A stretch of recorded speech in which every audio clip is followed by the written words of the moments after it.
everyone, welcome back to my channel, Gitanjali Story Time in Manipuri. Ngasi so wari ma puraga lakchare ado ngasi gi wari sidi forensic signature expert na case asi solve tawgibani.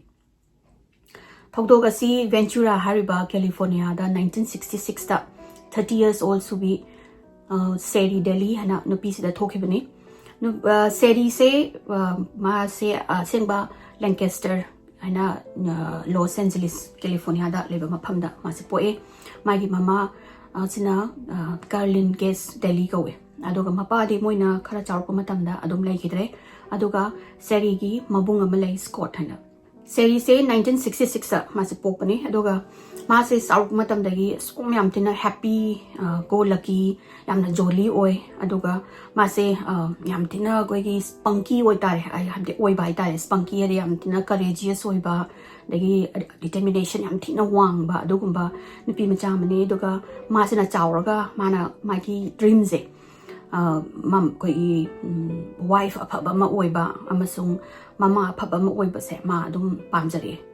ada mana class high school magi middle school oraga high school karakpagi timing sida moi je Ventura haiba California gi mafam sida moi shift tawbani asida Ventura High School da ma se tamme tamaga mana class 11 karakpai se sida Michael Delhi hana mamay mayam na my nickname se Mike na khangne ma si ga thengnare Michael sina Seri dagi chahi ama senior ne thengnaraga Michael se ta moi kanu se ta kanu sina Seri di hamba first boyfriend ne aduga mai su first love ne dona ma ta Michael se pura nusi jagare ko aham nusi bani na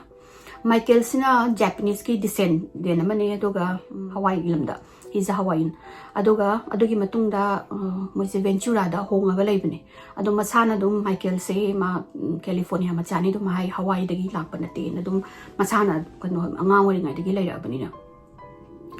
Michael se masak yam phajaba wa ma se masak yam phajai yam thina popular oi aduga nupi me amara ka yam thina ma se famous oi ba aduga ma se yam thina grand gesture to budo nu hati nupi se koi matamda khoi nupi se ki thamoi se pe na ba gift ka pi ba dagi di nungdang daga moi mayungi mamang daga leptana kano ga radio tare ni tape to aduga do tharaga nupi se ki pam isai ga tawraga adugo mayam thina romantic ki gesture se sis arwoi bine do na kanu si ju Seri ji ju patle no pa se nung shi ba da ma se lok ba kan amu udre ma kanu na tana Michael na tana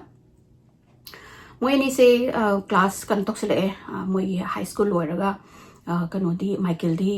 kanu Von haina grocery gi store malai stay da ma se thabak tawre dum college ma khatam thadri adagi Seri su loira ganda Mike na recommend tawraga Seri ji ju ziki Von hariba store se departmental koi ki grocery store ne stay da ma moi ni je thamak tawinare aduga very soon Seri na chahi kun ga ma thoi surakpada kanu si na moi ni si luhong doi ni se kamaina mana husband khan ki hai basida mana luhong gani na liap ki bse Seri gi chahi trying pan su bse se sta mai gi birthday la ka da gi nungdang se mana koi gi lei gi delivery tawba aduga masida roses taret ka hana thai roses tare tharaga magi ek baro ta bagi magi 18th birthday yore na hai bse sida smana kano lei ma mai maning daga lot laga Mike sina isai magi apamba isai Bon Jovi gi isai ga tharaga smana ngai daga thong daga le me do mana thong do baro ta bi thong til akan mana sai gi isai thare kho le kai chen tho akan sida mana lei ma ga putho ga happy 18th birthday kana to sida Seri sina khalle o asigi nupa sida ina yum pandana kana da pandoi no ma mu phaba nupa se gi ai di ma thengna dari ma usu am nusi ba na Seri gi mama mapa na su kano na su Seri gi parents na su ai mai mama mai gi mabung na su adum yari kanu se Michael se yamna well mannered go dai wa yam ngang ba be ba ga tawdana ahan laman ga siam ikai khumna ba utpa andagi di Seri ga se mana ba na take care ga tawbsida Catholic kanu jisu Carlin ju Scott jisu adum welcome tawraga moi holiday kudingi kanu tawdana moi da celebration tawdana khotna adamaina tawraga lerapdagi ne ba moi na kanu na propose tawise logonga ba matung khara le kui dana ma se macha nupa ani phangjai Devon haibamne Max haibamne aduga mana pregnant oibadagi huziki von hariba mafamsidagi mase toga magi machagi oina take care tawdana khotana leire adagi machasina chawrakpadagi mana khalle haidi why not masu anga yam pamjabanina adagi magi mamang magi dream do haidi smaina chahi kun ma thoi ke surak pasidaida magi man of the dream ko luhongba mama oiba kaido magi dream jing do loina mak fulfill tawre adana mana khalle ai yumsida adum day care gumba ma hangaga masu angang nungsi angang se yam nungsi jai man hadun angang nungsi ba lagi sanga ga sum nungsi mada mana khalle saisa ai ki magi pet khara lai siga tawra leiraga angang gi day care ma hangage side income zu oirani aduga angang su mana pamjabanina adum angang ai ga matam ju spend tawba hore macha ji school karabanina mana magi ventura gi mayum se sidaida day care ma hangi magi day care se adum mathang chawhalapuduna moi angang pura moi slot ka se loina full loidana ma se paisa se hen extra magi comfortably leina ba ko ni chaba thakpa wa tabe mathakta adum comfortably leiba yana ba paisa se ma side income se tan ba ngame kanu sidagi day care sidagi adagi day care da parents lakpa singsina su seri se amna trustworthy oiba amna phabasida moina masana khanjabado haibadi seri na smaina day care hangaga koi icha sing da tapi ba mana loina ba se it was a blessing ha kaina moi sing se to maina seri da yam thak wang na thamjai seri na my day care sidana tabida mana my van na malai van da uziki day care dugi angang pick up oi mama pa pick up drop ngam da basing do adugi extra hoina mama na extra income gi hoina mo pick up tawba drop tawba mai da dum angang sing do pizza pithak na khotana tawraga lei duga normally ma se every day ko angang mai machanu pa ani se school da pung nipan makhai nang na thilamani adoga monday se magi routine hai tare ne every monday se ma macha se drop tawra matung da target haina departmental store amale si de sala aga adum erin to bai tare adi award apa mai day care gi award apa dagi di macha jingi du chana thakna ba dagi ke koi supplies mai gi ma dum lei every monday se mai adum gi hauna bine ada like every monday 1996 ki Meegi tang taruk sida sherry se macha ani do school da nipan makhai nang na ba drop tawrame adagi masina target ki departmental store da lae laga adagi departmental store da ma se pochai leiraga adugi matung da departmental stores dagi thong magi kano se exit se sidagi thokraga ma se mayum sungau doroktre moi ahambada angang drop to bulak pa sing mama pa sing lae adagi di moina thong ten ba phanam kuin thile thong do ham thoraktre adai matam du da mobile leiba na tabnina moi telephone su ta taw da su telephone su pai raktre ada moi ahambada khalami maybe ma do urgent gi thabak lakpa oiramani aduna akoi da haiba ngam hauta da ma thabak to chalamani maybe hi in laage kholage na haina raga mama pa sing se loidamakti hanagare adupo adugi magi client gi haitare ne ma kana parents da amadi yawe masina kitang de chingna mana smaina kaim hairamdana kano tawdrisi thong hangdokdrisi kai gino khot kilona Christine best mama ma yawe masina mai mayum da hanbaga mana seri mama sida Carlin sida phone tawraga Carlin na smaina seri do kai chakeni khotani hanbai pauga hai rise thapak arok kano leire athubam leiraga mai de ke do hangdre aina su mai mayum da phone tawda kana mo paikhalakti khote khangbra khotpra tawbasida seri mama na haima aingon dadi hairam di khote ngarang nungdang kano dadi nungdang waram dadi wari sanai magi angang gi smaina tawba khotpa na wari hapeteng sanarame duga ngasi gi di sanadri ne ma do kaida kano to ni chakani ka habdo di kai mo hairam de khangni ne me bi nga ngai ro ma do kaino thabak athuba mala amani hairaga adum kano tawdre mama do su di ma phone tawdu su paraktrabna adagi angang sigi pick up machagi sigi devon ga max ki pick up timing zero pung ani makhai ga tarak size sama je he adum pick up tawe su soi dana kari gumba mana thabak lairaga su mai gi husband da natraga na mai mama da angang ni da pick up taw bi kholo dum hairam bani duna nume side ken bo haida bida sherry je halaktre adagi di moi su ngai be aba moi sagi school gi mi su ngai ram badagi suklak manda badagi moi ni mayum da phone tawe mayum su phone parak ta badagi upai ra dana kano sigi mic na thabak tawba mafam se asida phone tawre mic se uziti ma manager ka dana uziki won gi branch to gi mana head oraga leibine ada smaina angang loba laktre angang lo lo kholon harakpasida Michael se amna Mike se hapetam kai nuni na ma se khalleba kai dawra sa no ma phone yum lo ju phone bairak te hai ngas ma ingon nga sai chalam dai de kai em ju hairam de khote na tawra ma ji macha se lo raga mana he ma de yum de le me yai sheri do na Michael se ma cha ni se drop tormaga ma amuk thabang ma pham da han ge na mayum na changa pasida mayum da thong do pa kana ambu leram re disturbance kari kra ka mat leram de khote kai muk taw do sida ma se pakhat li ni pakhat padagi mana sheri gi ma da mu phone do mana manim box sida ada manim box na su khang di ne ma ingon da kai hairam de nga sai ma gi de care gi kano na su mama am na su ingon da hang ame nongon da kai hairam da bra ko pra kan da Michael na ingon da kai hairam de ni ko te ma se ai dinga sai ayuk ta dum pung nipan da haide nipan nang na ba haide dum thabang phum da chatle duga ma de angang do drop tawraga shopping di tong ni hype ni khop ne ai phare do di kano ima nang na to pa ma ma na sing da ai hango ai police da inform tawrage haina Mike sina police da phone tawraga ma na smai na mai gi nupi do pung nipan ma khai da macha tha kano tong ni drop tong ni na thoki bane adu gi matung da gi halak ma do kai mo pau ta dre halak tre khotre na ada policing se aham da adult mani mang haktang pung khara khak mang badudi yam kana serious oiram de moina haido hoi hangudi hange but kitang matam khara piyo ma do angang su nati kote tawbada Michael sina smai na am hato gunati mai macha do ma sumka do angang lo base ma na adi su kan tawdana adom chang nai na kano tawri ni pick up tawri ni do samani pick up tawraga karai sakani zo kan amu khang de mai take care so hangam de kote anum pakhat le khole na taw se police na atop top ma kai dawi khole na hangmada Michael na ma se every Monday di target ki departmental store da ma gi du pochai leiba khotpa war pa gi chatpane aduga adu matung dagi ma de care hangaga angang lorom da dang tawbani khotpani na tawdagi police sing sina phare koi yeng age khara yeng age na haraga moi se lae hana department no sida moi se target ki kama pham se lae jigi store sida the store gi the parking lot sida sheri gi van se khama ga leiba ui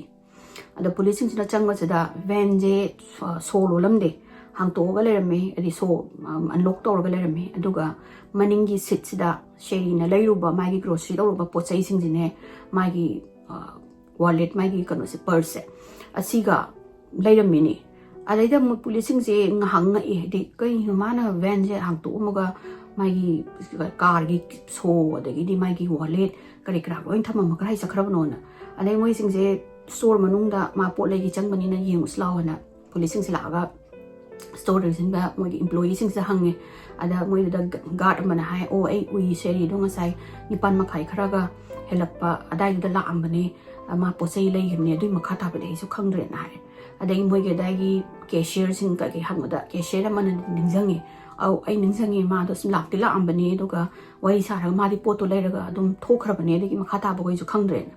adai moi ngasai gi store do gi security camera se moi na access tawre police sing na aduga yeng kan da moi na sheri se ui mai pochai lei ba ko ba moi gi sai gi clerk kano do da kano gi payment gi clerk do da payment ga tawraga ma se sai gi target ki stores da gi thokhraga mai gi gari khami ba mai gai je adom da oirum kano da yelom da thia sakib se ma ui ada pung kya no ni yeng ba se da pung mapan ayuki pung mapan ga minute kun gani thoi chat pa timing sida ma se store de gi thokini ade police na khalle sida gi store de gi pung mapan ga minute kun nga thokra ga ma se karai chakra ba noina seri se moina nga hak police sing na ngai rame adi moi pano de su mic de su man haire ma halapre ngo halaptra ga na amu hairo o kholona adu bu numitu ma hau hare nongala ga su seri se halaptre halaktabadagi mic ka moi gi sai gi seri gi family na mai gi mama na Carlin na phone tawraga police ta haire this is very unusual mana machado soi mana machado hondo maga ma mangi bhaibe se sungoi roi ma na masana mangonda force tawraga puraga ma je baina halaktaba oirangani khokani na mama se gi takpadagi phare policing se do di fazana launch sama haurage na ma se thibagi haure launch tawdana kotana mathang thibasida moi phangde adagi di Michael zu dagi di Carlin zu magi mamanabi leiba singsina zu flyer ga tawdana yendana adagi store khudingi dukan khudingi kono magi missing gi rip kono ga flyer ga se naptana kotana tawbase thibase sung phangdare ahambas maina nupi mang base especially magi close ones go nupi mang na nupa da hana suspect ni police na nupa mga na magi loina riba nupi se sida suspect ko ni loina oi alo to questioning tong the badia da manina police sing la aga detective Matt masna kano to bane head oi magi siki mang siki case siki mana la aga mic ta hangi edi mic mind to ba khot pa noi ani gi marital gi matang da kamai na noi ani relationship kamai to wi kholi ma kai kana to pati nei kholi ki chapda mic ta hai ai ga seri ga di high school sweetheart ne ma ga ai ga si lohung ba chahi trying thoi sure ado khoi ni su icha nupa ani ma lai jare khoi ni problem kem like de we are very happy in our married life and adumaina haro e mana phare na police ko ki detective sing thola ga atopa mai gi mama na bi close friends ke sing da questioning to matam da moi da kaino ma phangi moi di moi kano ga seri matang da anagi di mai ki matang da hangma da my close ones na kaino ma hai moi ne pawa ma hai seri ga adagi di mai ka se si ventura hariba lam si moi na chawrok pa dagi adum le sabi pa na lohong da na le pa si dagi moi na loina khangi dai gi resident gi mi sing lai ba sing sina adoga it's a very small town ko yam na chaw ba town na te town na jani na adum word si dum spread to wi kana na kai do wi kholi lai kai ge du na khangba mayam dum moi pau do loin khangi adoda moi na khangba ngami sim sherry ga michael gi married life se asi se moi problem lai re hana haiba Mike say hanjan na koi kai tare ni cheating to se mai hauna bi ne na mai na khangba ngame moi ani na lohong dar ngai da high school da lai ngai matam da su series mana kano na Mike na koi na nupi atopa mayam koiram bagi khot bagi pha da na khotana daina seri na tawraga seri na nang adumai na nupi atopa ingon da cheat to ba nang affair lai ni kai gi no kholi no tawraga adada na mo hekta Mike sina kap da na law da na ai lan gre khot khare nupi mem sina ingon da tu salak pani ai kai to hai no nu pa ni na du kai tawraga adumai na mo kap da na law da na ai tawzar roi na haraga na seri sina mo forgive to ba adai tha ama mani mu le ra nupi ama mu koi ru haidi nupi ma koi re khotle cheat tawre na hara mo so dum kana to ba sum seri sina dum pha raga mu confirm to ba da na kap da na ai am han to roi khotla re to roi na adai ahum su ba mana pha ba study seri sina ultimatum pi re ba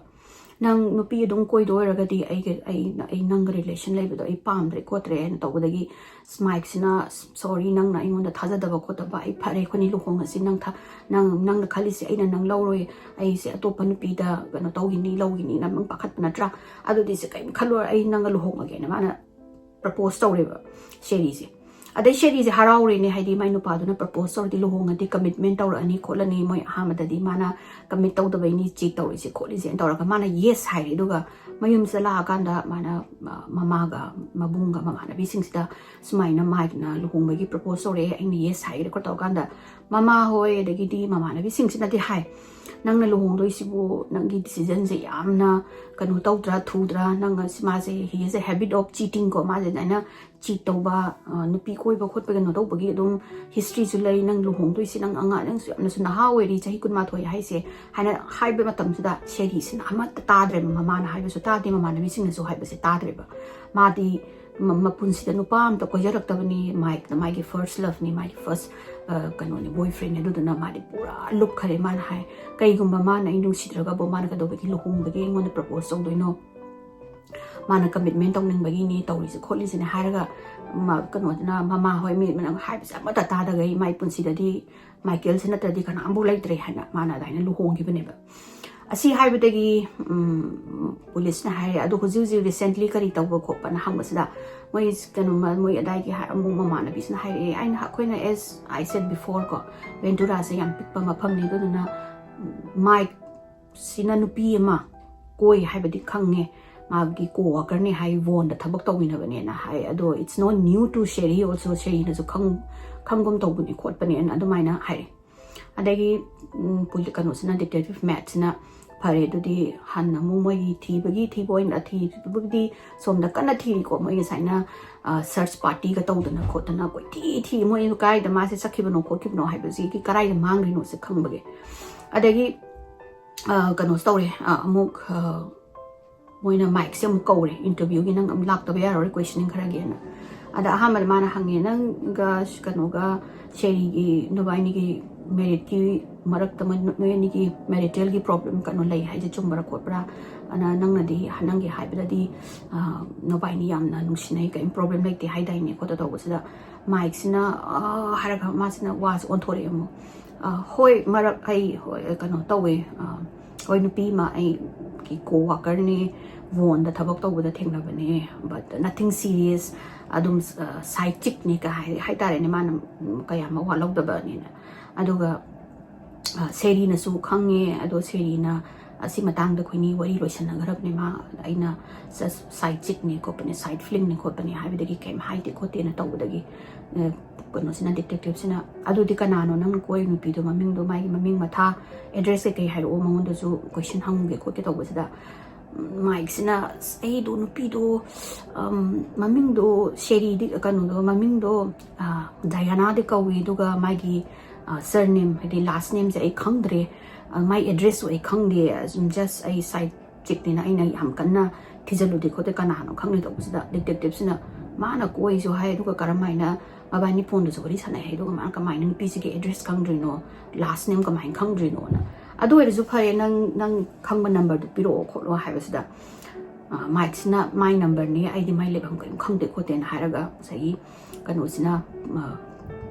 detective sina sai maming se Diana haisiga my phone number se puraga lai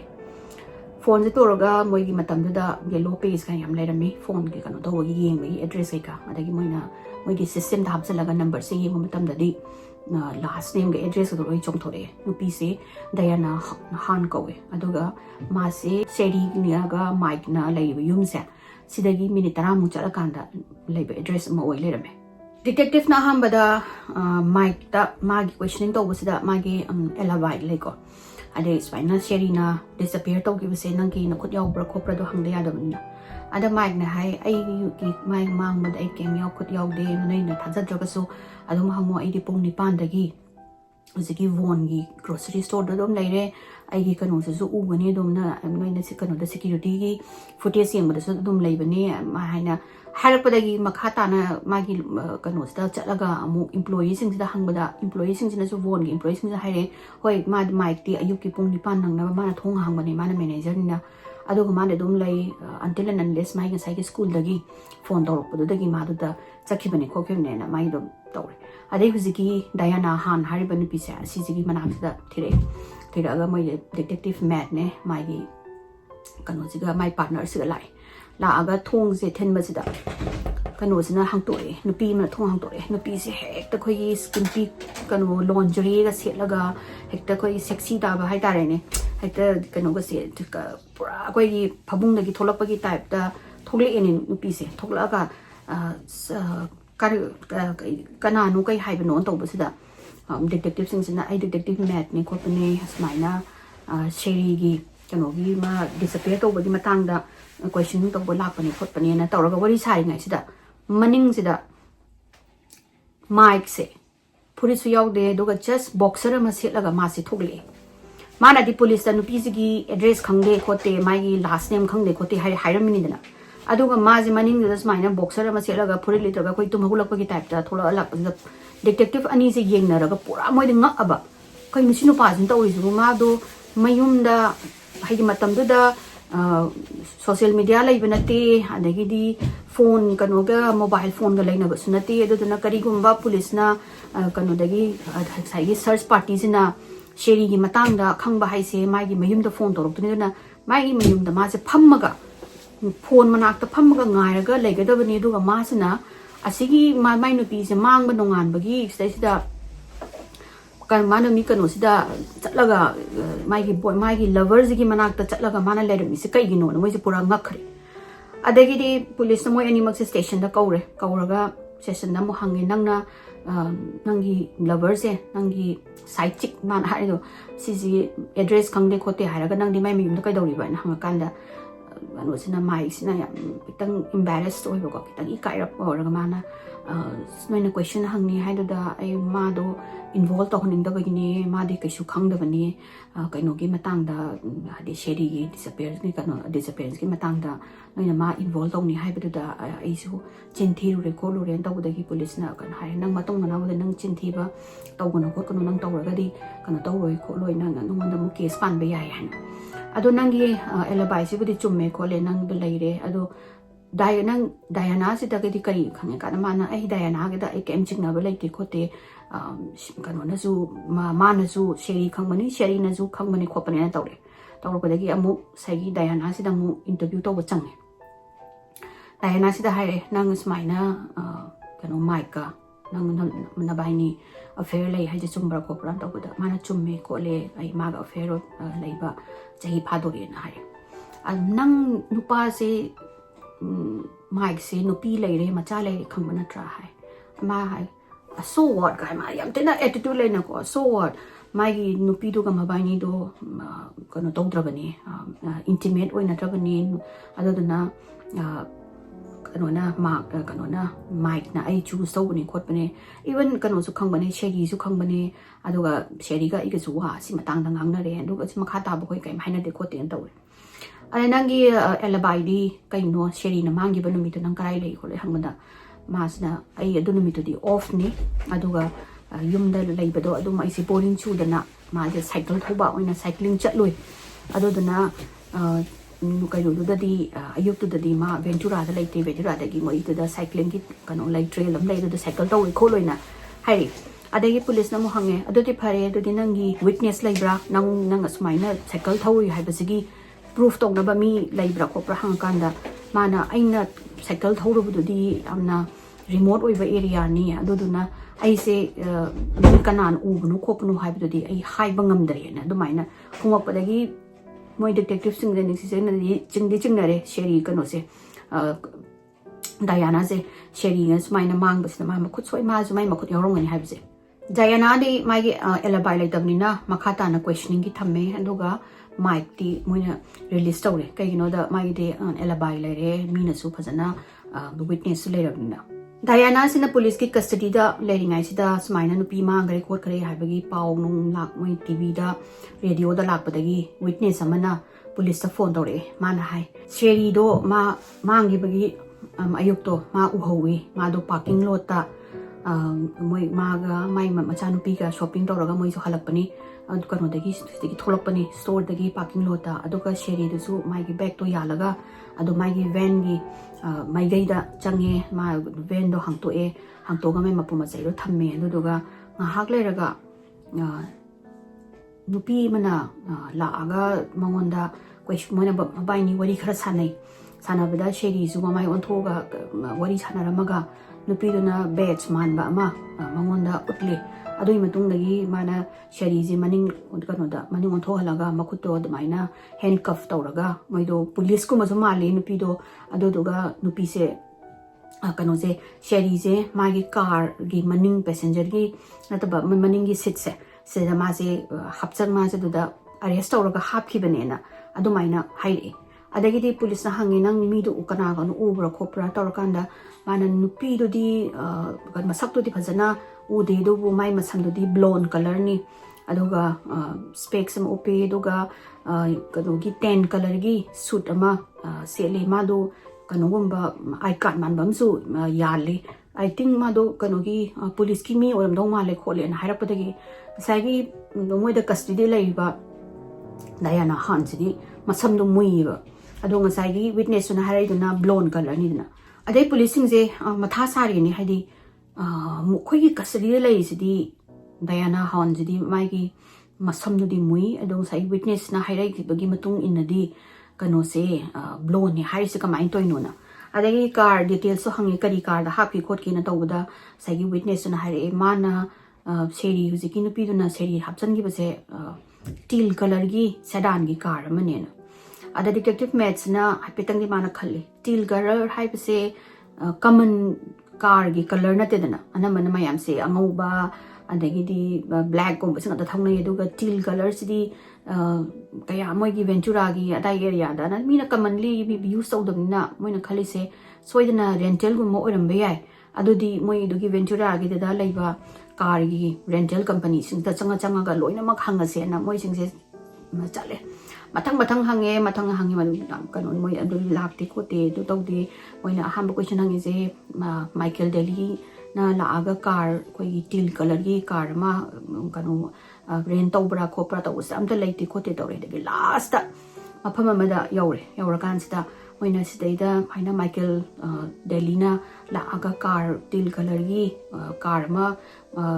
rent tawbra khopra na hang basida moina computer da ngasai gi nupi sina employees na computer happing yang kan di maming am ta tholak tre mana Michael di tem ta tholak tre na adai phare du di Diana Han gi ming da car ga rent tawba khoppa leibra na har kan da nupi sina computer happing yang kan di thole mana au ma yes kanu mai gi Diana Hon hana mana du mai na rental agreement ama sign tawrami aduga magi mana gari si pugi bagi yawe na gari color no hanga kanda teal color gi sedan ne do kano do ngarang nahan halak tangai di car do khara damage tawre na khoina loisandri ne khotrim ne moi adugi insurance ke claim tawna do ne na haibedagi police sing na hojiki detectives kan moi police na haira do di hojiki car mana ko do puro na employee no puro chale silai car se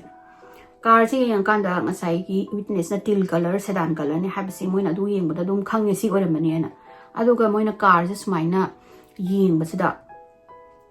maning gi seat ki size da brownish color gumba ma su ui ubadagi moina car se hang to e moina kano so se lawra hang to kan da asigi lairiba mafam kano se sample se sidagi moina forensic kauraga sidagi collect tawraga kari no sida yauriba brown color se haina dumba dugi test tawbagi moina sample je lahole sagi rent tawriba employee na so hare Diana Hon haina mana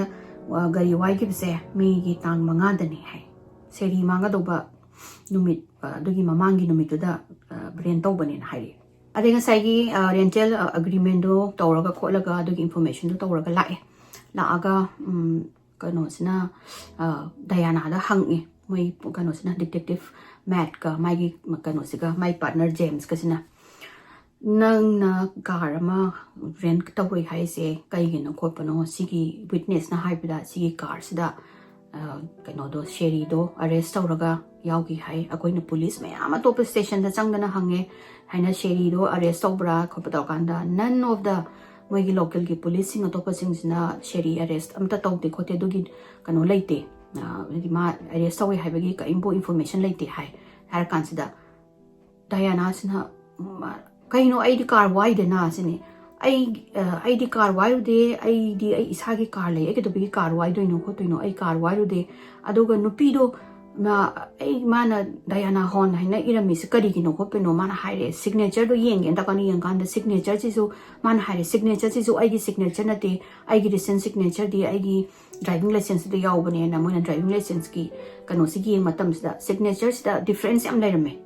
sida gi moi se kari to do no khang dre ne ada moina ngasai gi brownish color ama kano pi hi bdo adugi report ngai bo ina nang Diana nang further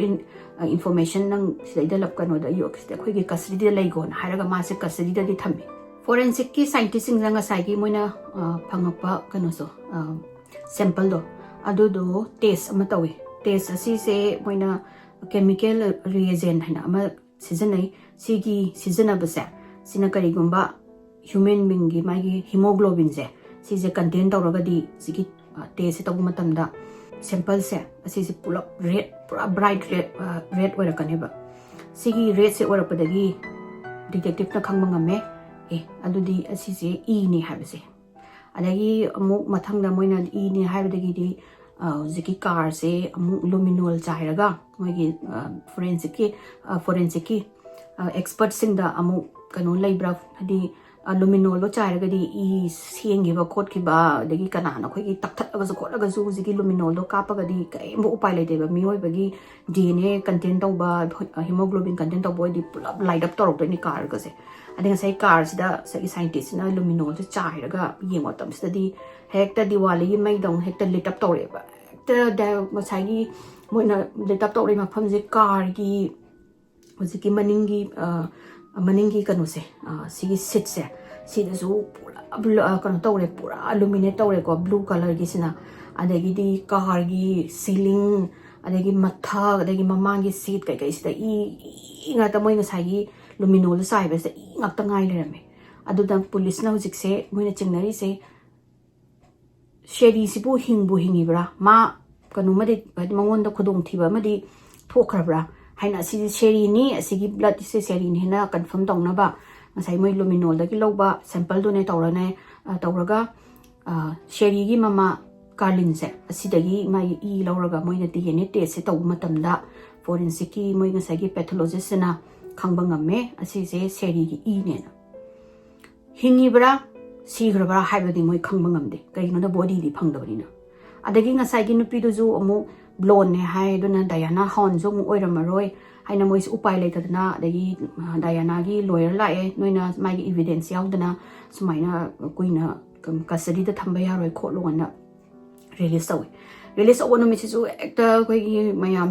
news ki mayam sina police station da lepaga questioning hang tawbagi kanano noi khangba ngamabra Diana kai chakano do sheri kai chakhare khangro ko tawbasi da policing sina hujik early investigations da lai hujik koi suspect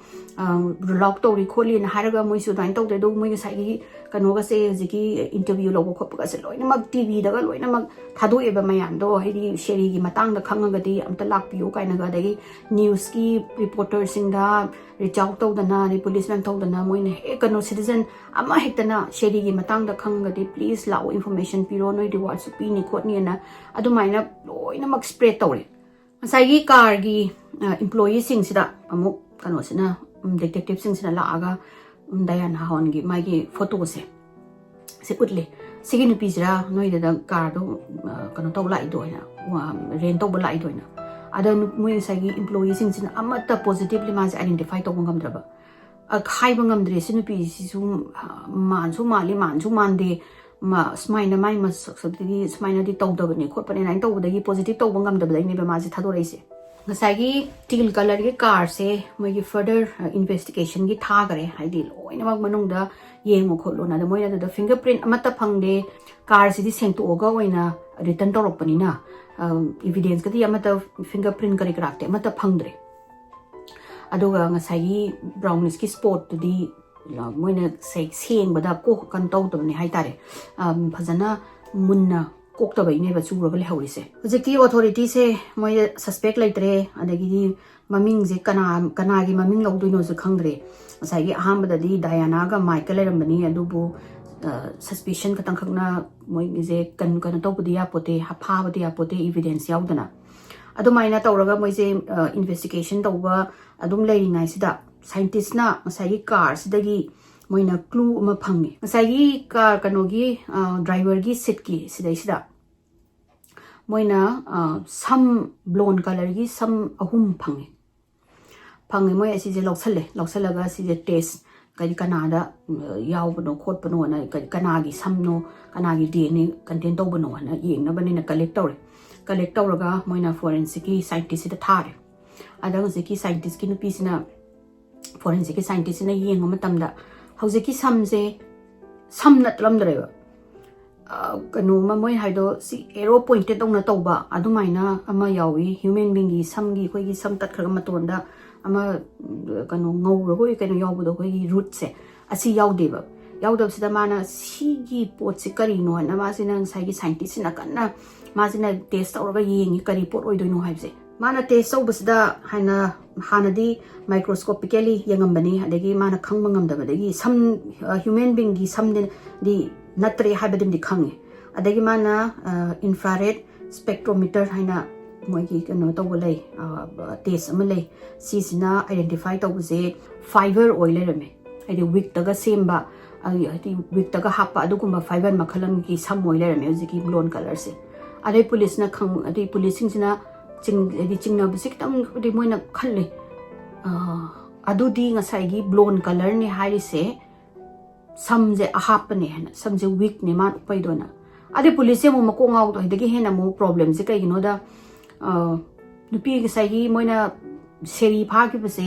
anop amu upi khole tawbun phajana masakpudi tawdaraga masam weak hapa amina nupi ra hai base moi adu bok ta chingna leba nupi na phari ra nupa na phari ra kana gumamna nupa na nupi saraga ꯐꯥꯔꯤꯕ꯭ꯔꯥ ꯅꯠꯇ꯭ꯔꯒꯅ ꯅꯨꯄꯤꯅ ꯃꯥꯒꯤ ꯑꯇꯣꯞꯄ ꯗꯤꯁꯒꯥꯏꯁ ꯇꯧꯔꯒ ꯇꯧꯔꯤ ꯍꯥꯏꯗꯤ ꯍꯥꯞꯄꯤꯕ꯭ꯔꯥ ꯈꯣꯠꯂꯤꯕ꯭ꯔꯥ ꯍꯥꯏꯕꯁꯤꯒꯤ ꯑꯃꯨꯛ ꯆꯤꯡꯅꯗꯅ ꯃꯣꯏꯁꯤꯡꯁꯦ ꯀꯃꯥꯏꯅ ꯇꯧꯅꯤ ꯁꯤꯗꯤ ꯍꯧꯖꯤꯛꯇꯤ ꯁꯁꯄꯦꯛꯁꯤꯁꯨ ꯅꯨꯄꯥꯔ ꯅꯨꯄꯤꯔ ꯈꯪꯗ꯭ꯔꯕꯅꯤꯅ ꯃꯣꯏ ꯄꯨꯂꯤꯁ ꯀꯩꯅꯣꯁꯦ ꯗꯤꯇꯦꯛꯇꯤꯚ ꯑꯅꯤꯁꯦ ꯃꯀꯣꯛ ꯉꯥꯎꯔꯦꯅꯦ ꯀꯦꯁꯁꯤꯒꯤ ꯃꯇꯥꯡꯁꯤꯗ ꯅꯨꯃꯤꯠ 15ꯅꯤ ꯂꯩꯔ ꯃꯇꯨꯡꯗꯀꯣ ꯖꯨꯟꯒꯤ ꯇꯥꯡ 2 1996 ꯁꯤꯗ ꯁꯤꯗꯩꯗ ꯃꯣꯏꯒꯤ ꯁꯔꯆ ꯇꯧꯕ ꯚꯣꯂꯨꯟꯇꯤꯌꯔꯁꯤꯡꯁꯤꯅ ꯑꯩꯈꯣꯏꯒꯤ ꯔꯤꯃꯣꯠ ꯑꯣꯏꯕ ꯑꯦꯔꯤꯌꯥ ꯀꯩꯅꯣꯒꯤ ꯁꯦꯔꯤꯅ ꯑꯩꯈꯣꯏ ꯃꯐꯥꯈꯤꯕꯒꯤ ꯁꯤꯗꯒꯤ ꯀꯤꯂꯣꯃꯤꯇꯔ 5ꯃꯨꯛ ꯂꯥꯞꯅꯀꯣ ꯍꯥꯏꯗꯤ ꯉꯁꯥꯏꯒꯤ ꯇꯥꯔꯒꯦꯠꯀꯤ ꯄꯥꯔꯀꯤꯡ ꯂꯣꯠꯇꯒꯤ ꯀꯤꯂꯣꯃꯤꯇꯔ 5ꯃꯨꯛ ꯂꯥꯞꯅ ꯂꯩꯕ ꯃꯐꯝꯗ ꯕꯣꯟꯁ ꯈꯔꯒ ꯍ꯭ꯌꯨꯃꯦꯟ ꯔꯤꯃꯦꯟꯁ ꯈꯔꯒ ꯐꯪꯕꯗ ꯉꯁꯥꯏꯒꯤ ꯁꯦꯠꯂꯝꯃꯤꯕ ꯃꯐꯤ ꯀꯩꯀꯩꯁꯤꯡꯁꯦ ꯁꯤꯅ ꯃꯥꯒꯤ ꯃꯃꯥꯟꯅꯕꯤ ꯑꯃ ꯂꯩ ꯃꯃꯥꯟꯅꯕꯤꯁꯤꯅ ꯈ꯭ꯔꯤꯁꯇꯤꯟ ꯀꯧꯋꯦ ꯈ꯭ꯔꯤꯁꯇꯤꯟꯁꯤꯅ ꯍꯥꯏꯗꯤ ꯐꯤꯁꯤꯗ ꯌꯦꯡꯕꯗ 마ꯁꯨ ꯊꯤꯕ ꯌꯥꯎꯔꯤꯅꯦꯕ 마나ꯗꯤ ꯍꯥꯏꯔꯤꯁꯦ ꯁꯦꯔꯤꯒꯤ ꯃꯐꯤꯗꯤ ꯌꯥꯝ ꯃꯥꯜꯂꯤ 마ꯁꯦ सिगुम्बा मफी यामना सेकनबने नुमितुदसु मा शॉर्ट्स अमा अदगी टी-शर्ट अमा लेतपदो अदु मागी मफीने हारपदगी पुलिसिंगसना कनो तौदना मोगी फोरेंसिक की कौदना कोतना हापचले अदुगा शेरीगी ममासिदा कार्लिनसिदा फोन तौरगा हाय कार्लिन असखोय स्माइना टारगेट की पार्किंग लोटगी किलोमीटर 5 मु चलगा रिमेन्स खरा फंगे सिगी रिमेन्स से DNA टेस्टिंग बुदी केम तौदरी अदुबु माना सेटलमिबा मफी मागी सरुदुदा सेटलमिबा मफी के लेरमबदो अदुगी मतुंग इनदी कनोना क्रिस्टिनना शेरीगी मफीदी माले हाय अदु नंग अदुम सिगी पाउसे होरे नुंदांग वरंगी पाउदा न्यूज़ फ्लैश तौरनी वायरल ओरनी अदुदना आई नंगोंदा हाना हेड्स अप पीबने खोटपने ना हायबसिदा कार्लिन जे थमोय माजे सो आई लावेबको माना हाय मादा asa nupi da kano madi ma se tho mani kano something is very wrong se mana chingna raga laibane ba mana masana yana de su chaloi mai masa ni ma su hun do moy haina ma sa khallaga laiba nga saigi kano sigi mama nabi kano dana christian dana sheri gi mafi ni haraba dagi ma se laibam jabam khangdre adagi di aham ba moina phangi ba bone se sigi mai gi dental gi kano se moina ha adu do yeng na bane haina forensic ki odontologist na magi nga saigi थाइन कनोगी शेरीगी थाइनगी डेंटलगी x ray से सिसगा हुजी की Moina फंगिबा मयागे सागी कनोसिगी dental सिगा येंगनबा मतमदा match ओरे Moina हारे सिगी dental record सिगी मतुंग इनदी victim से सिदा सिबागी remains फंगिजे शेरीगी ओइदोनी हैना dental record सिदा confirm तौर मतुंगदा मोसागी crime lab सिदा मोगी साइंटिस्ट सिंगजिना फोरेंसिक साइंटिस्ट सिंगजिना येंगबदा मागी कोर्स ऑफ डेथ तो खंगबा ngame मोइना ngसाigi saru singdo yengba dagi mana lamiba phuri ke ke isi yengba gi matung ina ki sheri gi body se sida koi gi step wound me am lerami ba ide thang multiple time thin bagi magi thabaki area size da aduga magi rib case ki sida ne ba oinamak thang na thin gi bagi khot ki bagi makam lerami dagi magi phuri to gi matung ina di magi anamba saigi chest agi na magi area se सीजमदी multiple step wound लाइरे हाइबदी मंगोंदा viciously कनानोम ने attack तौवे हाइबसिमा मोय खंबा ngame अदगी फोरेंसिक एक्सपर्ट जेम्स रॉबर्ट कौबा सिसना की शेरीगी राइट जो से सी एरिया सिदा मेटल अमा इम्बेड तौरगा लेरमे हाइदिने नपसलगा लेरमे जेम्स रॉबर्ट सिना एनालाइज तौबदा उजिकी मेटल जे एनालाइज तौबसे इलेक्ट्रॉन माइक्रोस्कोप अमा सिजनरगा माना सिदगी यंग मतमदा सी द 3D की इमेज अमा माना खंबा ngame आइडेंटिफाई तौबा ngame सिगी टेस्ट सिगी मतुंगिना सिगी टेस्ट से माना हाइबसे सेरेटेड ओरबा नाइफ ब्लेड अमगी मतोनी हाय सेरेटेड ओइबा हाइदि कोइगी होराई की टाइप तगा मया मकम तौबदो अदुगुम्बा थांग दुगी क्वाइ मतोंदो अदुदुने ना मैसे खंबा ngame अदे सिगी थांग जे कनागी द का लई खोली हाइबसे अमु मोइना थिगन मसिदा कनाम खमंग ngamdre अदुगा माइकेल दजु सिगी थांग सिदि लैदिबा पुलिसिंग सिना हुजिक शेरी से करमाइना सिगी कार स माइगी इ यावरमगा लोखाजा तारगा लेरमिनो अदगी कनानानो मासे कनोदगी पार्किंग लॉट दगी फारगा पुगरिसे एना सिसे कना थिजलिंगाई मरक्सिदा वेंटुरागी हेक थंगनबा टाउन ओक्सनता लेबा रेसिडेंट अमना माना ngसाigi ओल्ड क्लिप्स में अमदगी दि मोइगी शेरी की केस की मतंग मासु अदुम फॉलो तौबा सिदा माना मी अमा रिकॉग्नाइज तौबा सिगी टीवी कनो सिदा मोइगी न्यूज़ की द ब्रॉडकास्ट करप सिदा तौरपदगी माना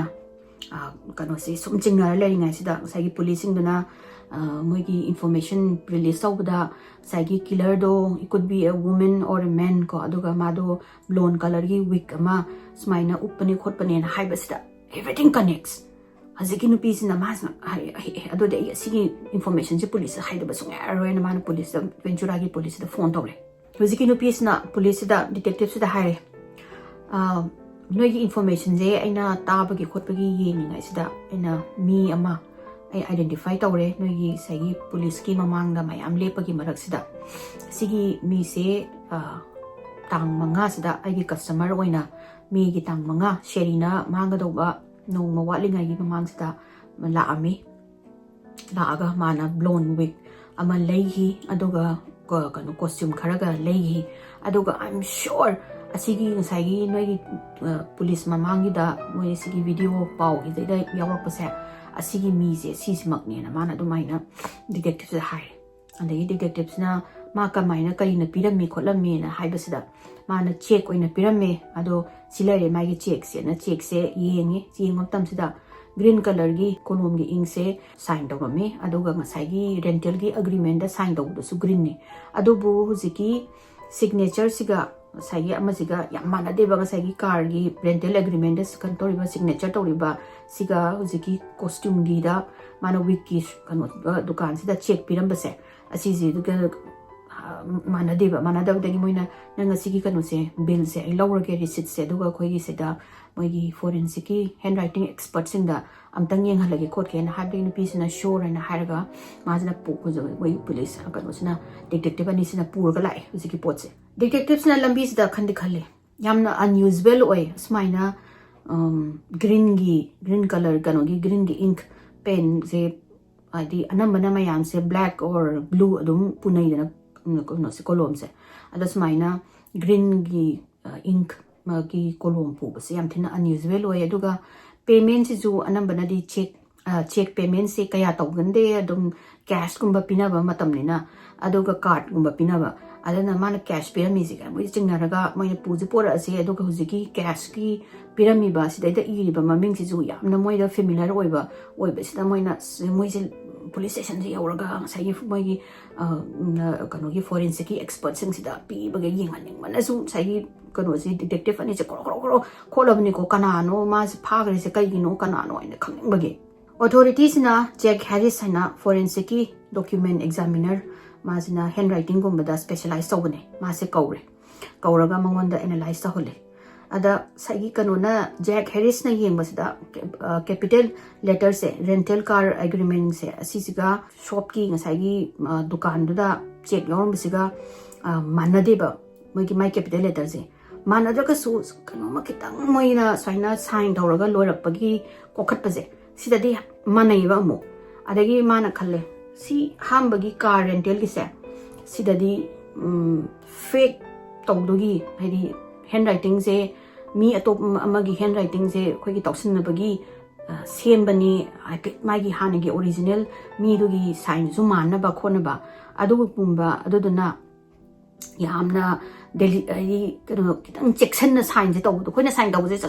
tawgini na adu huziki amagi car rental gi di yam phajana semaga tawre aduga sagi dukan dudana tawduna mai huziki original gi hen kano se sign je si tawbani habse khangbangam e huziki kano sina Jack Harris na adagi Jack Harris na microscopically mana mu test tawre ani sigi handwriting amam si yenga kanadi mana surprise am phangi signature se same person na tawba oile rameba ngasai gi dukan da tawba su aduga car rental gi agreement da sign tawba se su oile rame aduga kanano miyo khadi sai gi mi se su identify tawba ngame kana oiramge hapeda Diana Hon oile rame Diana Hon na seasonary ba car rental da seasonaba signatures na mana chahi taragi mamangda seasonaramba signature oile rame mana di fake tawini na fake tawda mana thaina tawgibagi signature do adu hoi sahi tarai mamang tawgibdo adu tawlerme aduga sahi week ki dukan dagi mana kano payment da mana check payment da sign tawrambado adu duna mana recent oriba zik mai gi driver license da yauriba sign kano se signature se aduna tawbo oilerme ba aduga same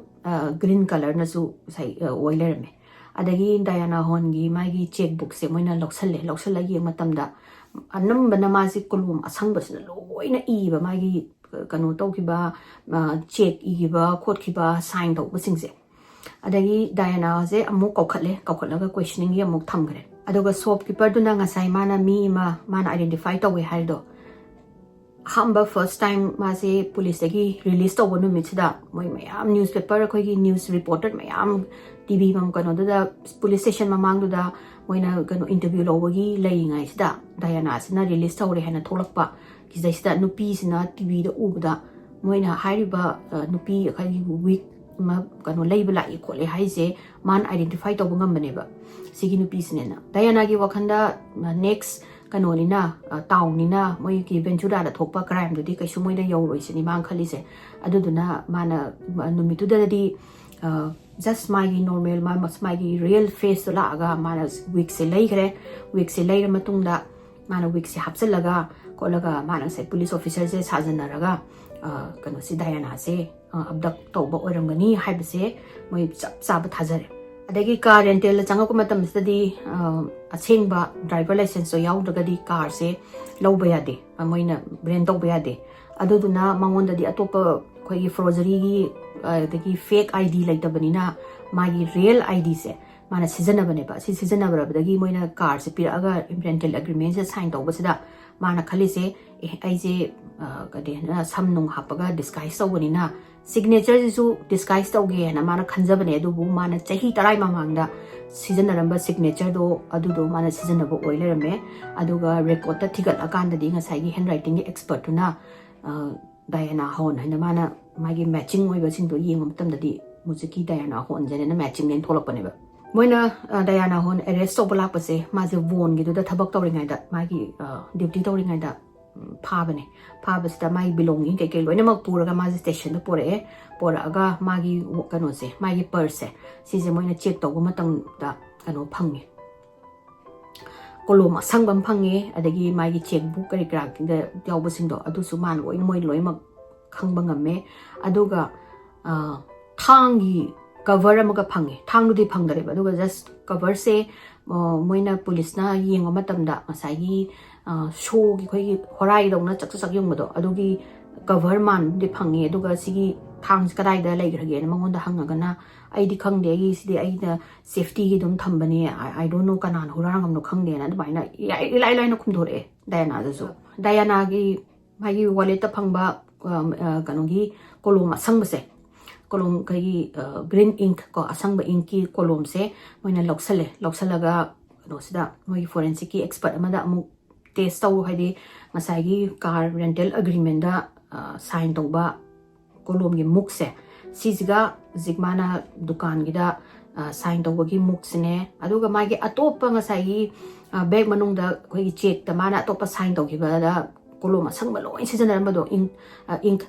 asangba asisingje same ma ngasagi Diana gi bag gi phangiba kolom sina sign tawbani habise sije proof tawna ba moina forensic expert amada muk thare ade moina common technique ama sijanai ingi comparison se sigi maming se video spectral comparator kawe asigi pose sijanara kanda di moina khangma ngame asagi same Diana gi bag ta yaurami ba kolom ink color asangba se asisina loina mamak ibane magi atopa kanoda asigi kari rental agreement da sign tawiba kolom bisu same ni adagi di dukan week dukan da adoga magi checkbook ki matung ina mana kai da paisa kai seasonagi haina kano yengbagi matung ina moina dukan amaga mu phangi hardware gi dukan gi store amda mana payment tawrame hana ma check na dum anamba payment tawn bazani Diana je adagi siki policing je la aga moina sigi nupi se saina sigi numita pot leiba khot pagi noida check lei se kano kana moina check tu thigal akanda di employee sing sina computer da hapsala yang kana di moina hai au hoi ba tang manga da la ame tang manga da kano gloves adagi di singjang ama thang ama aduga atopa item kharaga haidi koi kidnapping tawbada sijanaba ya do ba dogumba khara mana leiraga chakhi kholi harakanda moina photo se ulakanda sinupi jira harakanda mani sinupi sne la ami jena moina identify tawre Diana se police station da pusalaga mangonda haire nangna Diana da kano se sheri se hatpani nangna abduct tawraga adu kana atopa kana makhut yawi Michael gi makhut yawbra khopra an haiba matamda mana ai fifth amendment lawnin haire fifth amendment se America gi moigi law moi citizen piba right law makhalam ni sigi law se moina kari gumba incriminating oidoba haidi hairoga wase hairoga masa mathanda langda thuba natraga mi atopa mana yahoning drakanda moi sigi se I'll take a fifth amendment haineba haibadi right to remain silent and hadi ma khumdasu yaina adu haire mana degi moina he question ama hangubaga fifth amendment na dum tawlere adu haraga di moina force to baya deba sigi kano se law se moina seasonarga di adai phare nang adudi nang hayo yadabanina nang na kari gi no khole no si singje kamaina nang na kari gi do bangmakta da nang na sheri mi macha ani lairaba mother of two jibo nang na kari do kodobagi hali no kholi no na ham ama su phana koina yaramde do ga sumai mamang da proof to puthore nang swaina nang na kano weak lairuba sinipi na su identify tawre nang na hardware dagi kano lairuba koigi singjang lairuba dagi di gloves kai ma'am laibagi su loina mag moina nang identify positively identify tawre nang gi signature tawre nang huji chen ba sungai adre nang na ni sheri je nang na abduct tawra hat ni kari kino nang gi takpadagi se confess tawre Diana se su police na khangba gi matung ina ma se master of disguise ni ma se ahamba mala kano da high school ga kari ngai matam sida ma se amthina model gumba actress yam oining basina mana different model agency singi sida koi character gi audition lobagi khotpagi tawse masana do makeup tawraga ma sizu makeup ki course tawrudana khorodana ma se cosmetology gi license amadi pai aduga police na mai mayum sida chatpa matam da su ite magi room sida photo makan ekta masam blonde hapagi red hapagi green hapagi makan matang ma'am lairame laibasida moina kanogi Diana gi mama sida hange asigi singje nangna chanupi je sigi marak sida kanano karam nangna chanupi je har kanda kanogi Diana mama sida sidi Diana ngatani haba ma se smaina taina model oiningi heroine oiningi hena ma se smaina actress oiningi hena audition kai ma'am chatpani duda different role gi requirement gi oin matungina mana smaina kano tawraga makeup tawraga kholaga saina disguise tawraga chatpani adu ma ngaptani na haibidagi police je khangba ngame o adudi ngasai sheri do pharaga puraga chakri do Diana soiden oiramani mana disguise tawraga police officer saraga makhondu mana semdoga mana phagibani hadise Diana sina hare maga maika thengnabase Von gi supermarket tu da thengnabani sheri se manga doba chahi magi mamangda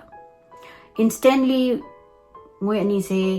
wari sanaraga toromadagi attract oinagare wari sanarpadagi attract orpadagi they started going around ko moi se affair toba affair hore adagi di affair hore matungda ani se nungsinaraga mic sina adum haiba haitare ne ai se sheri se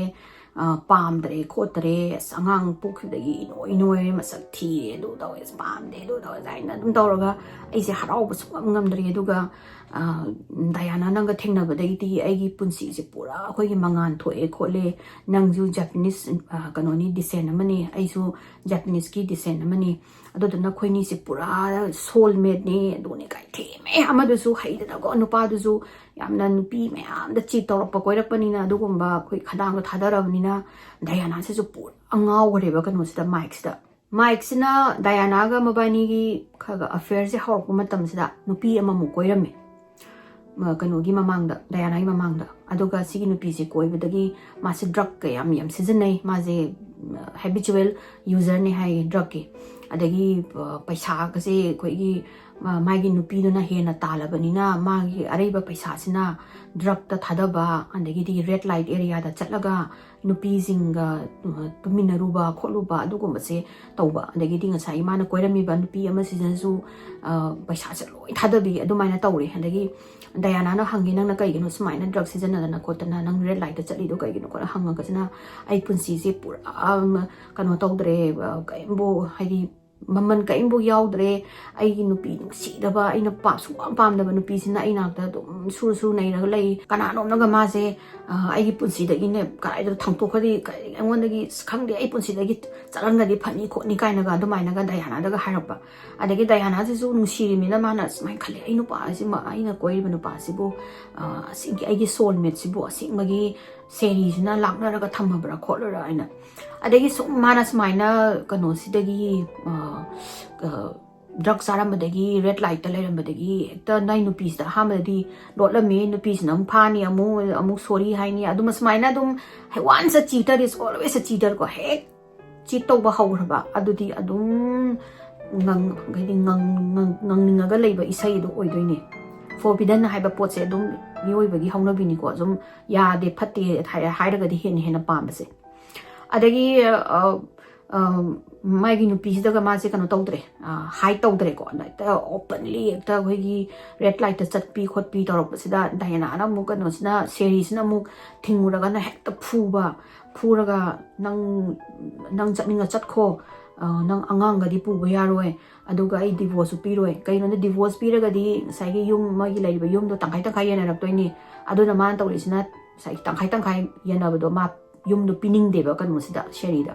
adagi sheri sisu mana luhung magi marriage sida bo makalladi magi luhung bagi punsi sibo makalladi haina masu khanga ga leireba sai gi kan usna phuba khotpa adagi nupi ko topa ma se nupi se koi ba se lipti ko macha sheri na pregnant oi bedagi macha aduma nupi adum amam koi tawra ga leiramne adagi di sheri da nang noire thire ko kai ti na sai bi ba adu na ai nangon da kai bo attack tawdre ko trena adagi mu sheri sina kaptana khotna mama na bi ri tamame adagi ma sector dieting tawdana adagi exercise tawdana khotna mayang ga se kanghalaga figure ga se tahalaga phi ga se laga su hekta mana pam de khote na tawraga sum mo yadaina sumana nupi multiple koi na lai kan da dayana sida adum hen mango na chana bagi ma moi ani se adum nusinaba hela khare dagi di mai thizu pura dayana sida ngau greba sigi marak sida mayam sida mungsong ngang ba de haure haidi sheri nang nupa se divorce pi gera pi ro duga nang angang do puro nang chakhro nang nupa se nam lamchat nai da nupa haidu ma oire sidaida nang na pregnant ori ngai dei ni mana tokhlai se nang nang kapni amu themni amu kapni amu phani duga amu hanjan na tawraga hita mana same pot da amu hanjan heta onzela tawi aduga nangona su phure khole nang ka dobe khanga lai no kai moi mama na su yam hai ku ma je adu mama na hai je ai luhong ba je punsi da di one time batani luhong ba hai je adu na ai yari ngai di mic si jo smile tawrom ba na te ko te mai su ngai da ba lerang ni ko kana dum thim gat pa mana mai gi kanu si nupa se adum adu adai da nong ba di khang phu ba khot pa machai mamang da machin kanu to ba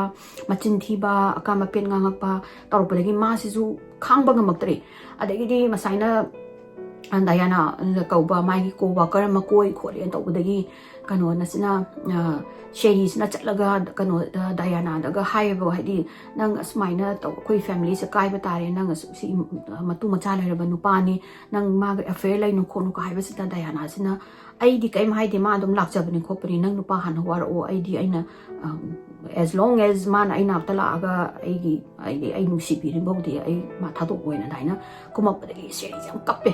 adagi sheri sina khalle ai ultimately ai ma se kana tawragi kainaragi na adai pha mana hai mana nung dang se la aga mana kano sida mic sida haire phare nang nupi koi ba se nang to roi hai bani na nang gi lamchat nai da ba nang gi drug cha ba red light da sapi se nang to roi hai ram ni na kuni kainarasi phare aduga yum di ai la hogani ai gi business lai ri na nang tonga no hondok sa bon hai aduga nang ai angangi nangonda support ki kai ai kem hairo ai aina patali ba paisa sina ai adum ngamjayen adu hairapdagi mai se khang songninge ba dagi mari ngasai sherina paisa la talamina mai ge tulop tu na mayum makai da mayum da macha da amata thadadramina mana tawning ma taw leire mai ge tha ge phang pa tulop sina mayum da pisan bai se oi ge tramne cha na thak na ngaw na nupi singa sanai yu nei da na da dum tawraga ma di leiraga adagi de mu hujik sina mu dayana gi mayum da cha na moi da dum lei adagi mai nupi sina manas adu hairapdagi ni ka da we habis da mon achauba human size ki mon dum ma da chaudo si je sida mana dayana gi photo se print out tawraga mana cover sida dapsal le ga du pura la aga mana sheri sida langsan bani hai nang aingon da kaina je harapado nang paisa tha ko dingi nang ai gi habit aina nupi koi be paisa mana chari ba drug tu gi paisa sing do nang adu di pi gi dabne adu ga nang asigi mon dayana gi mon adigi dayana gi mamai pali ba mon se siga nang divorce of ribo ko la tung madabne na mai na langsat de sheri kappe kappaga mana hai ai kari mok tawro ai hujik mak ai isa ni puro chakani khokani na moi ne je khanai khana ba da anama matam da mic se mayum hanjan de hai adum kanu gi manak da adum Diana gi manak ta laiba de kai guma Diana na lak pa ya laiba pharak ta na red light ki area da chatlaga top mai na do gi kano to ba prostitute sing lai ru ba kholu ba adu guma ngak ta ma se tok le adai nong de ma se nong dang se saw la lai hu ji ki khana ba no me se da adai di mana saw ga Diana se ko la kape mic sina adai Diana se kai dok ra gi ko dok hang ba se da ai pun si je ai ni ma ga ek lai ni ngai ai nungai bai do oi roi adu ga ai ma divorce so bu ji ya roi ma na anga gi thangka ta oi du ta oi ai gi yum mun ni kho ni hai adu du na ai nang ga kamai na lo hong doi no ai nang yang lo hong ni nge kai no Diana nang khang de ai kamai ma na kai do ji ki khot ji nang na to ga na nungai ta bu doi nungai ti mai kai do ji ki khot ji na ka no sin Diana sin hai ba si da mai sina as khang de da ai se kana no na ne si gi sheri ba no pi je thang ne ma thabak si ko thil la ga ne khato ga ne lok kham na ne mo gi cliff ta gi lang thaba khang de da du ra ga ai si nungai dong ma li da na directly ha lo de hai ba na tab ma na dai na hai ra ma ga ma si dai na nu mi tu ma lai sa Diana gi makok sida ka nom lai khare ba aina sin pi je sumai na tawraga hat aga di mic se free oirani aduga mana ai luhong basu yarani mai mayum do leiraga mai de ke do ina salai ba yarani adu di kem tawroi na ma se da chap yum khare ba adagi sum mic na hai ba khot ba wari me am dagi na ma je ka dowi sheri je mai gi routine kai no hai ba se ma khang ngame adu na ma tang manga sida first mana ka no da chatle week store sida aduga mana card kumba piraga di mai gi no monda trail back tor kani haina pangi ra singi ra pangu panga mani sonu zu mani ko mi ama hatanga ma pai se aduga mana week tuga sai police ki saba gi costume je sigo week ka base ka man ba khara tor ka ma se lairaga gari wai ba chat pa sida na mana mu khali je gari ma wai bis na mai sai gi get up to dana blown gi kai hap na khotna tawraga changaga sign to basida mana fake to ni na mana thaina season aramba sign ma signature do mana tawre adu ni nai je dum sonu su biora mani ai je adu tawraga ma sina khali sina full proof way sini my plan se asigi matungda mana ayu ta ase sidai sheri gi mayum sida salaga magi kitang lapdak na khamaga ma tholak pa singai le sheri thokle mai macha do puraga macha do drop tawre adu mana maning da dum inai aduga target ta satkani habis ma si inare target sida khamaga shopping chak to to sa ma ngai raga sheri ki van na kan sida khamaga ngai ma sina Diana sina adai sheri sina thola ka kano pochai leiraga mana thong mai gi van do unlock tawraga ma po machai wallet ke hapsalaga thong thing ke tawre ngai sida paro kano sin Diana sina masai gi disguise tawraga changaga mana nang routine questioning ni nang sheri daily ra na hang sa ama se zo on thoraga mane na haira kai no mangang na kan da nang haina crime ma tawre haira ka imbo explanation pi na mana sheri si gari manung da hapchalaga aduga thawrak pani ba thawrak pa sida police station da chakta bida atopa moi dagi kitang laptak na tawba mafam amada khoi gi ching cliff leba area da thawba sida sheri sina kai no nang na thawi je nang na police station ni haira police station na tin nang thawi je kai da no khopano na tawra aga sum sai gi nupi dan to mile to mino lawi hai law dagi sheri je realize tawra pane ba mana tongi ba gari se kano na te police ki gari na te sidi Diana hangi mana disguise tawraga ma se pha bane na de ma se sidore na khangam gani hai sidagi ekta kaw ga kano thin ba khot ba tawnor pane hai adagi sheri sina ekta moi kaw ba thin ba tawra dagi gari se khamaga Diana sina ngasai gi singjang ne adagi thang ama kano do horai ma ko kano maya pan ba thang se Singapore ga ma na thin ba da fight back am tawre hai kano se su sheri na zu makok ta ka thukan to ma le su dana khara khujin ga khotna ma le do dana sida Diana gi sai sida masam marak sida lot laga layam doini si sina sai gi kano sina khang doine ba mi amana urak doine ba Diana koi gi mai gi von thabak tawina ba amna Diana gi makok manung da asokpa lai bane na hairap na adu dom tang yeng bi wona adagi police na sai gi detective na masam da haina thangal laga yenga kanda di layam me asokpa je layam badagi man hai sidi kara iso ino hara kanda mana sheri ga mabai ni struggle dong na bada sokpa ni na ma dum khume sing mana sira matungda mana nu kono se nupi se cliff ta la ga lang thabani Diana sina sheri se long thome lang thomo ka matungda mana car jampham da la ga adai magi sai disguise mem da lok thoe adoga mana Michael sida phone tawraga mana hai Mike nangai luhong ba yarani ai nang na pam hek plan do success oire na hairaga phone se thamame duga mana gari je sam sida nga sai i do di sai mana makok ta kai da thinba ta thoma kai kai na i do di loina makok oyara na adi upai le ta na car du su khara di so e moi ani struggle dong na bagi manung do adu duga mana sing to pa ya ba sing ma ya ba di loina sing ga ya da do carpet to khak tawm ga mana do laibak to taisalaga hadi ka kano na laibak na churi ni kholi ni tong na ba duga mafam da la ga mana thamam bane ba adu haibedagi ma se arrest tawre da kano se dayana se arrest tawre aduga mic sina masina kamai tawge da mana kano da koiramba nupi haitare dayana koidringa ye ama koiramba do si nupi se sina witness oina la ba duga la ga mana haise soidana kano yaurongani mic yaurongani kana sheri hatbado kaino haibda mana dum aingon da su aiga koinari kan da su mana haise kana gum omna sheri je thanga thilaga saba thinjala hatoga cliff dagi langtharamba lokham na langtharadi ai nungai dongni khotong ne yam toina hai adugi same potuni dayana na tawidon hai adagi moi animak se arrest tawre adagi moi gi kano case tawba hore tawrapasida dayana do de do mana dum ma masana confess tawromnina madi adum guilty da laigare aduga mic se asisna de hai se aina sheri hatlo power habda ai sungaw yaw de aina sungai hai di cinema adagi magi lawyer my defense lawyer na su sagi prosecutor duga khana bhaure haidi mana haire hoi phare ne adu dayana nangonda mic na sheri je halu chon haiba natraga mana just I wish na haibra na mogi lawyer gi tawbi do hore adagi sheri gi matang da mic na haibadu di just I wish kana ro na thang chaba thin ba haibani nangonda direct thilu haibadi haibadi natabani na Diana zo haire direct haide but mana swaina wish to pa me ma free winning ko le haibagi manung si bai to bane na adu hairabani na mo sagi mai kanogi mai ki defense lawyers na adu egadi mic zu adu maina kano pi ba yaroi ko loi mo na dandi do hoi mana instigate tawraga su kano na moigi Diana na phangi je sumaina di yaroi ko loi na tawraga su upai di laite mayam do mathang witness moi na nupi ko ru ba drug cha bagi phu bagi khot bagi mayam do la amatung na di upai laite na jury jing jina chap manana moi animak first degree murder da moi ni se phare moi se charge tawre moi se guilty na haire aduga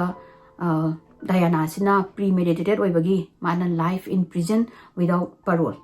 aduga kano sina mic sina just instigate tawbagi ne na makisna life in prison with the possibility of parole after 20 years adu maina thogdo asigi rise tagi aduga hujik mang moi se jail da lei adu very soon Michael Delhi se magi parole gi hearing laktore hai aduda just na kari haidoino mase parole phangaga release tawduribra natraga tawroidura haibududi